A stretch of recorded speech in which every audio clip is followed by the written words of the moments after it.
जीवन में समस्याओं से कौन घिरा रहना चाहता है? कौन कठिनाइयों से घिरा रहना चाहता है? कोई नहीं। आप भी ऐसा नहीं चाहेंगे? तो ऐसा करने के लिए आप क्या करते हैं? सोचिए,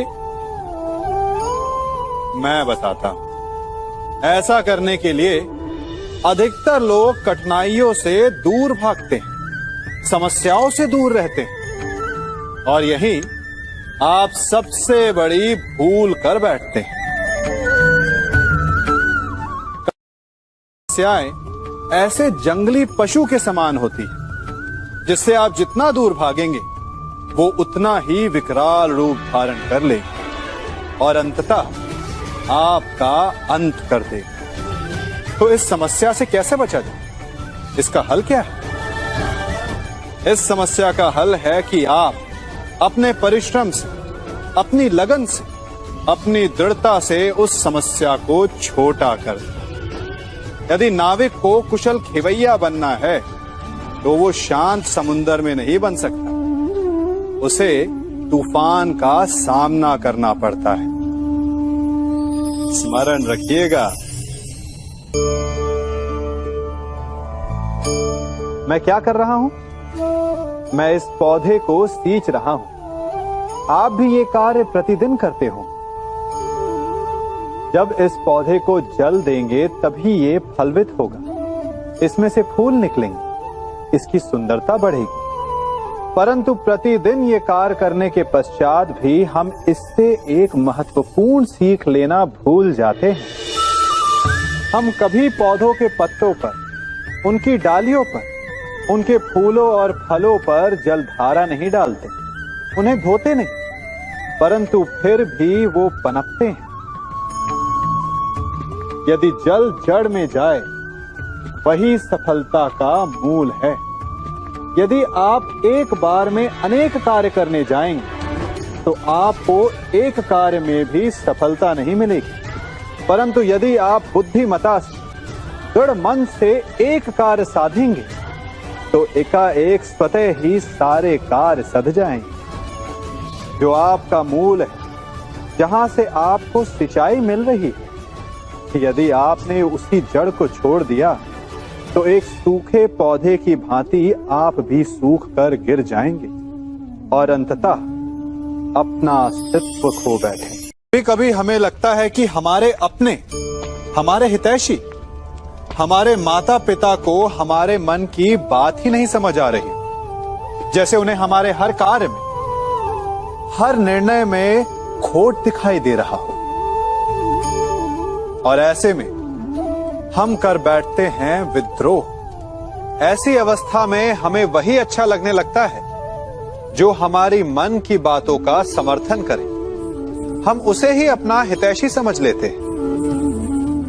परंतु जो आपसे मीठी बातें कर रहा हो वो आपका हितैषी है, ये आवश्यक नहीं। कुछ विषैले फूल बड़े सुंदर दिखते हैं, कुछ विषैले फल असाधारण रूप से बड़े स्वादिष्ट होते हैं, और ये भी आवश्यक नहीं कि हमारे रोगों का निदान करने वाली औषधि सदा मीठी हो। इसलिए विष और औषधि में अंतर को परखने का प्रयास करें। हो सकता है जो आपके हित की बात कर रहा हो वो आपको संकट के गर्त में ले जा रहा हो। बात बात पर आवेश में ना आए। हो सकता है कि आपके माता पिता की कड़वी बातों में आपका ही हित छिपा हो। और माता पिता को भी प्रयास करना चाहिए कि यदि उनकी संतान अनुचित निर्णय ले रही है तो उसके अनुचित होने का भान प्रेम से करवाएं, दबाव और शासन से नहीं। क्योंकि कभी कभी कटु शब्द और कटु वचन अनुचित निर्णय को और पक्का कर देता है। जीवन में सभी केवल सफल होना चाहते हैं, केवल विजय चाहते हैं। कोई भी पराजित नहीं होना चाहता, कोई भी असफल नहीं होना चाहता, कोई भी नहीं चाहता कि उसके प्रयास व्यर्थ जाएं। यदि एक दृष्टिकोण से देखा जाए तो ये उचित भी है, परंतु असफलता में भी एक अच्छी बात छिपी होती है। कैसे? मैं बताता हूं। सफलता आपका परिचय संसार को देती है।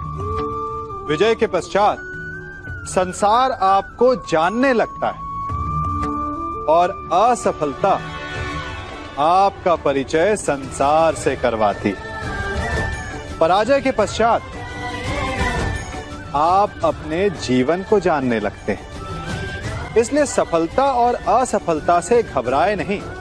यदि आपकी सोच सकारात्मक रहेगी तो यही असफलता, यही पराजय आपको और अधिक शक्तिशाली बनाकर प्रस्तुत करेगी और जीवन में विजयी बनाएगी। से ये सृष्टि बनी है।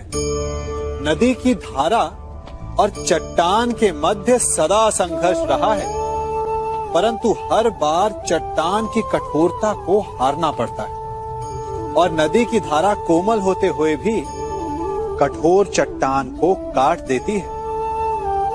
कभी सोचा है क्यों? चट्टान इतनी कठोर और जल इतना कोमल, चट्टान इतनी दृढ़ और जल इतना लचीला, फिर भी सदा जल कठोर चट्टानों के मध्य से अपना मार्ग बना ही लेती है। कारण केवल एक है और वो है लगातार चलने की क्षमता। जल बढ़ता रहता है, चट्टान अडिग रहती है। इसी कारण जल चट्टान को काटकर मार्ग बना लेता है। इसलिए लगातार चलते रहिए, रुकिए मत, क्योंकि चट्टान जैसी हर समस्या को आप भी जल की तरह काट सकते। हम सब शीघ्र ही सफलता चाहते हैं, ढेर सारी संपत्ति और सुख चाहते हैं, और ऐसे में कई बार हम छोटे मार्गों का चयन कर लेते हैं। वो मार्ग जिनमें परिश्रम नहीं होता, जिनमें होता है तो केवल छल, कुटिलता और भाग्य का सहारा। जैसे कि जुआ। कोई जुए के खेल में धन लगाता है, कोई दांव लगाता है और ये भूल जाता है कि जुआ ऐसा दलदल है कि जिसमें एक बार गिरे तो सर्वनाश से पहले निकलना असंभव है। यदि आप जीते तो और जीतने की भूख बढ़ जाएगी, और यदि आप कुछ हार बैठे तो उसे पुनः पाने के लिए आप फिर से खेलेंगे। मनुष्य को ये आभास ही नहीं होता कि अपनी संपत्ति के साथ साथ वो अपनी मानवता, अपने संस्कार, अपना धर्म और अपना उत्तरदायित्व तक सभी जुए की भेंट चढ़ा देता है। इसलिए कुछ पाना है तो परिश्रम से पाओ। यदि कुछ जुए में जीता तो वो उतना शीघ्र ही खो दोगे, चूंकि उसे परिश्रम से पाया नहीं गया है, और उसकी रक्षा करने के लिए आपके मन में स्वाभाविक प्रयास भी नहीं होंगे। हम सभी बचपन से ये सुनते आए हैं कि अच्छे मित्र हमारे जीवन को पूर्णतः परिवर्तित कर सकते हैं, है ना? अच्छे मित्र, परंतु कौन? जिनसे आप प्रश्न पूछें और वो मित्र बिना किसी पक्षपात के, भय रहित होकर, बिना किसी लालच के आपको उचित उत्तर दें। परंतु सबके समक्ष ये समस्या आ जाती है कि आज के समय में ऐसे मित्र मिलना दुर्लभ है, वो तो होते ही नहीं। परंतु मैं आपको एक बात बताता हूं, हम सब के पास एक ऐसा मित्र होता है, बस हम उसे पहचान ही नहीं पाते। वो है दर्पण। दर्पण के समक्ष खड़े होकर आप स्वयं से पूछिए कि यदि आज आपका अंतिम दिन होता तो क्या आप वही करते जो आप कर रहे थे? आपको उत्तर मिले या ना मिले, परंतु आपकी दिशा अवश्य बदलेगी। इसलिए आपसे अतिरिक्त आपका सबसे घनिष्ठ मित्र, सबसे अच्छा मित्र और कोई नहीं। मनुष्य भी बड़ा विचित्र प्राणी है। अपनों से नीचे के स्तर के लोगों को वो हे दृष्टि से देखता है, उनका उपहास उड़ाता है, उनसे बार बार कहता है कि तुम्हारा कुछ नहीं हो सकता, तुम भविष्य में कुछ नहीं कर पाओगे। जब मनुष्य के पास धन, संपत्ति, मान होता है तो वो दूसरों का आदर नहीं करता, परंतु वो एक बात भूल जाता है कि उससे भी अधिक शक्तिशाली कोई अस्तित्व में है, और वो है समय। काल काल अपना चक्र कब बदलेगा ये कोई नहीं जानता। समय अपनी करवट कब लेगा ये कोई नहीं जानता। कोयला भी समय के साथ साथ हीरे में परिवर्तित हो जाता है। इसलिए जीवन में कभी भी किसी का भी उपहास नहीं उड़ाना चाहिए। कभी कभी आप सबके जीवन में एक ऐसी विचित्र समस्या अवश्य आती है कि शक्तिशाली के समक्ष मौन हो जाओ, कि उस शक्तिशाली से विवाद करने से बचने के लिए आप मौन रह जाते। मानता हूं ऐसा करने से आप एक विवाद से बच जाते, एक संघर्ष से बच जाते, परंतु ऐसा बचाव एक बड़े संघर्ष को जन्म दे देता है। कैसे?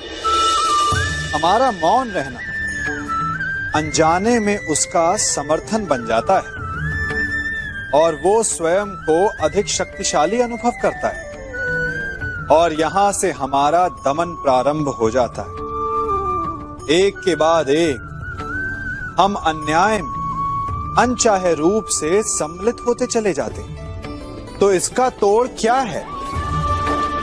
ये समझने के लिए ये जानना आवश्यक है कि ऐसी कौन सी बात है जो आपको विरोध करने से रोकती है।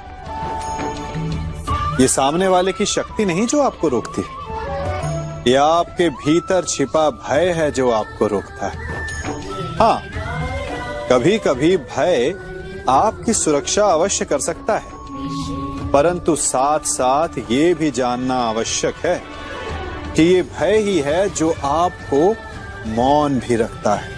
इसलिए अपने मन से भय को निकालिए और खुलकर अनीति का, अन्याय का विरोध कीजिए, और फिर देखिएगा आपका मन कितना मुक्त, कितना हल्का अनुभव करेगा। जीवन में सफल कौन नहीं होना चाहता? पद में, प्रतिष्ठा में आकाश जैसी ऊंचाई किसे नहीं चाहिए? स्थिरता में भूमि जैसी दृढ़ता किसे नहीं चाहिए?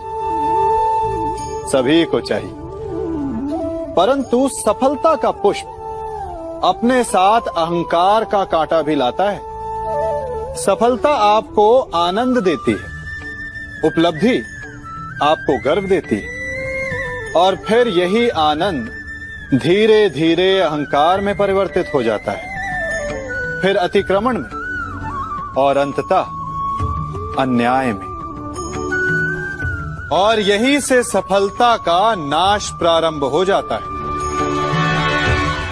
यदि आप चाहते हैं कि आपकी सफलता लोगों की दृष्टि में सम्मान बनकर रहे, लोगों के मन में शूल बनकर नहीं,